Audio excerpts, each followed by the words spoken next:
Vice President Inday Sara Duterte, welcome back to the Netherlands. Kamusta po kayo, ma'am? Thank you for the welcome, and I welcome as well our mga kababayan na galing sa iba't ibang bansa na nandito sa Den Haag. I'm okay, walang problema.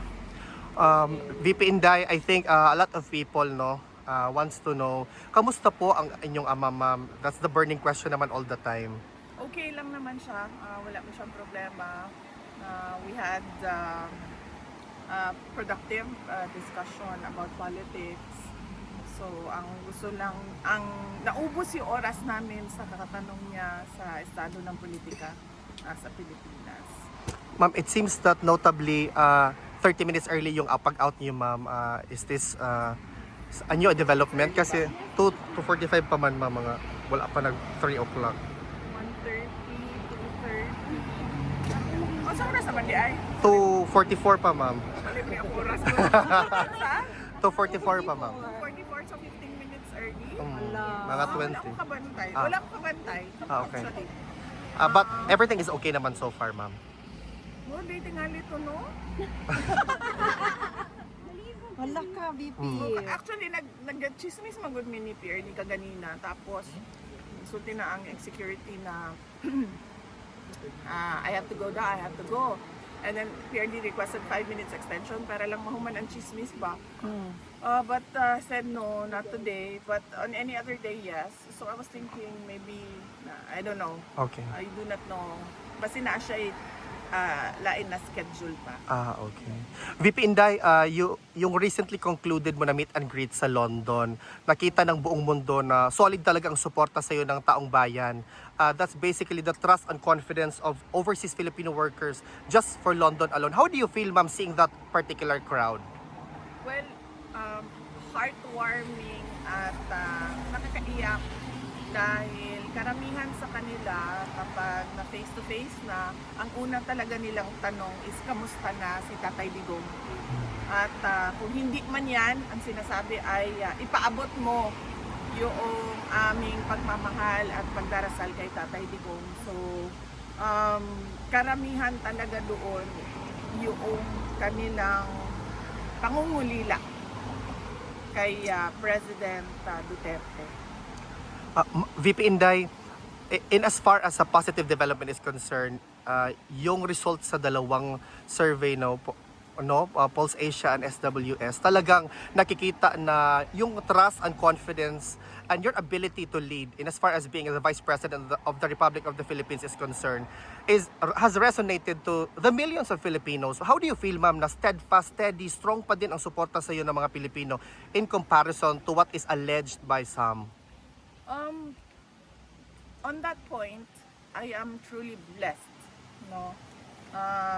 Favored ako ng Diyos sa ganyan na bagay.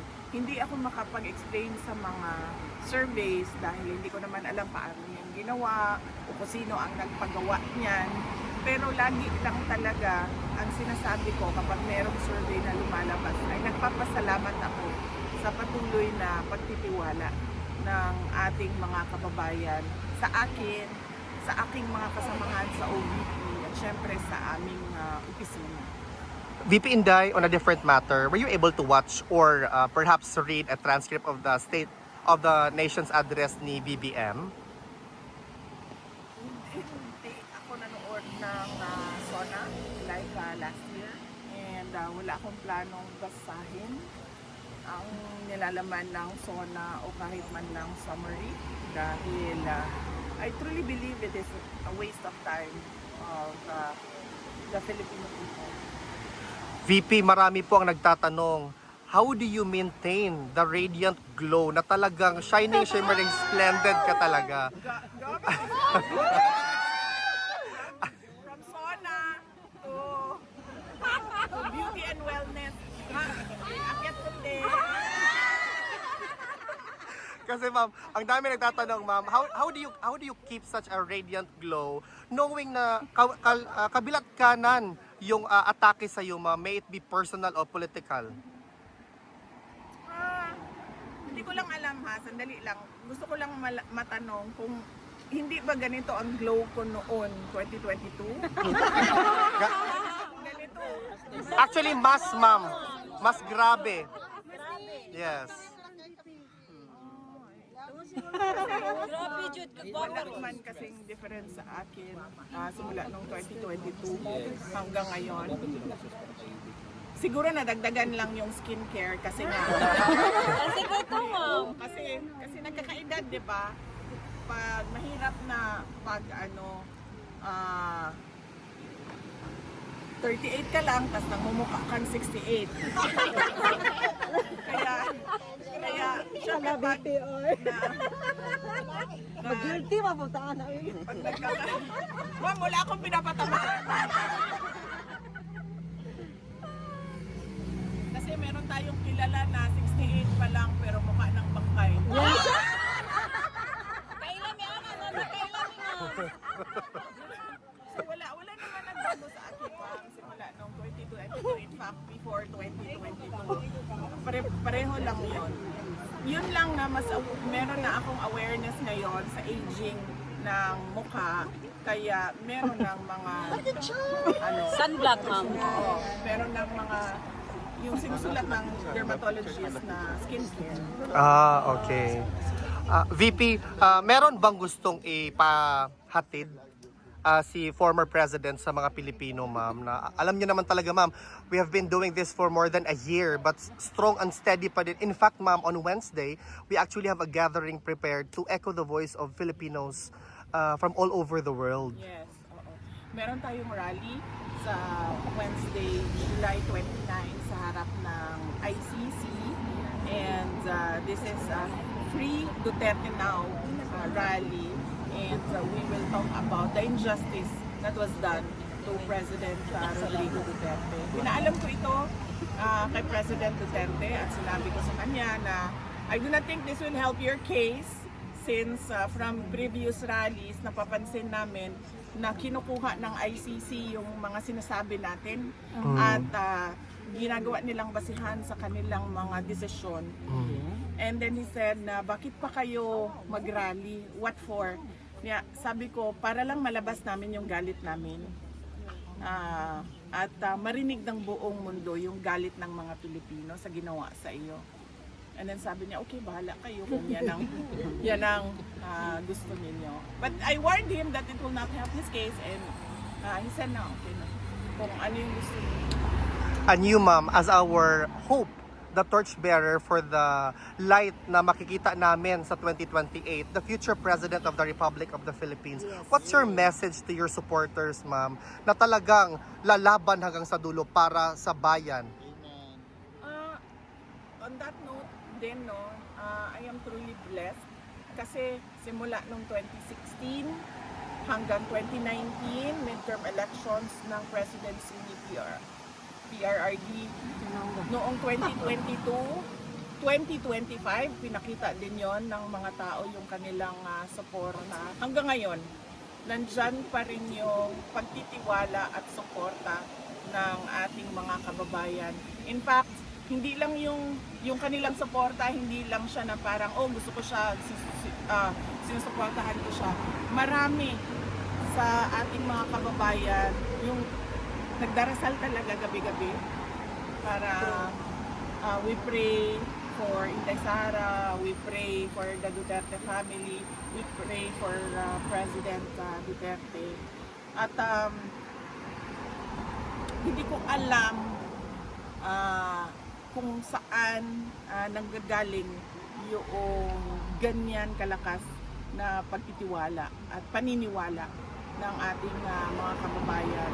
Pero kami, tulad ko, ako, tuloy-tuloy lang talaga ako sa trabaho ko. Kung ano yung mandate ng Office of the Vice President, apart from the Vice President being a constitutional successor, kung ano yung mga merong budget na mga programs and projects sa loob ng aming opisina, yun lang din at yun ang ginagawa namin. VP Inday, on behalf of the Filipino all over the world, asahan niyo pong suporta namin sa 2028. Duterte! Dapat tayo maging mapagmatyan, dapat tayo makialam Dahil sinabi ko na nga noon, di ba, we do not know if we still have a country by 2028. And at the rate that this dictatorship is going, we do not even know if there will be elections on 2028. Just keep Kaya, praying, ma'am. kaya, yes ma'am, yung nang una, dasal. Tapos pangalawa, kailangan talaga tayo makilahok, makialam, pumuna sa ginagawa ng administrasyon. Maraming salamat. Question ka? Ma'am, question. Last year sana po ni PBBM, nabanggit po niya yung mahiya naman kayo. And then according to him, ma'am, he's the na nag-expose about sa corruption, especially po sa flood control scheme. And then sabi po niya, wala daw pong administrasyon ng mga nakaraan ang may nagawa tungkol dito. Siya lang daw po ang may mga napakulong and then may na-frozen na asset. Wala naman siya napakulong sa flood control scandal eh. At saka, yung sinabi niya na mahiya naman kayo, it was a PR stunt na sinali nila yung linya na yon sa speech niya na nag-backfire. Dahil ang katotohanan naman kasi talaga, ghost projects yung flood control kung hindi man substandard, unfinished or substandard projects. No? So, sinasabi niya na lang yan ngayon na parang ako yung nagsabi ng mahiya naman kayo para mailayo niya yung sarili niya doon sa flood control scandal. Unfortunately, hindi niya pwedeng gawin na ilayo niya yung sarili niya doon sa korupsyon sa flood control scandal kasi siya yung pumirma ng budget. Yan yung inuulit-ulit ko na it is doon sa pag-file ng impeachment case sa kanya. Yun yung impeachable offense doon. Nagpumirma ka ng budget na alam mo madaming insertions. Na alam mo yung NEP mo hindi na siya yung lumabas na GAA. At kahit pa man na nakikita mo na merong anomalya doon, pinirmahan mo pa rin yung budget. Kaya hindi niya pwede ilayo yung sarili niya just by saying na ako yung presidente na nagsabi na mahiya naman kayo at ako yung presidente na nagpakulong dahil wala namang nakulong eh na walang nakulong na mga tao na tumanggap ng mga maleta na galing sa flood control scandal.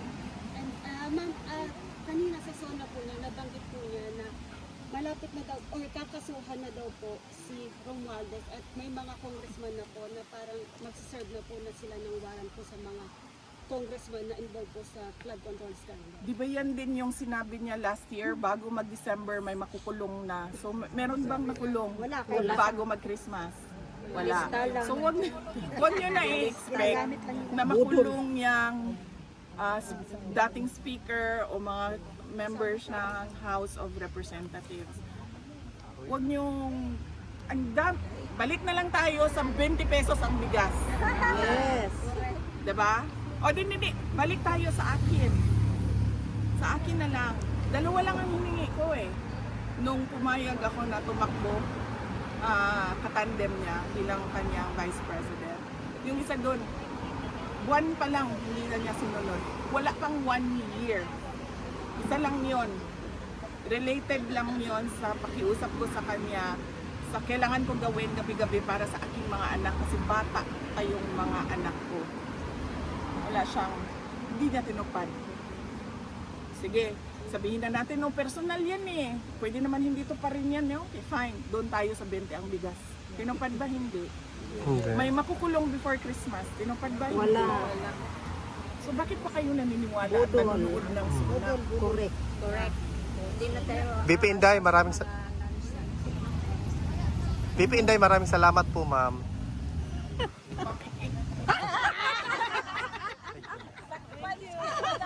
Picture na ta, ma'am.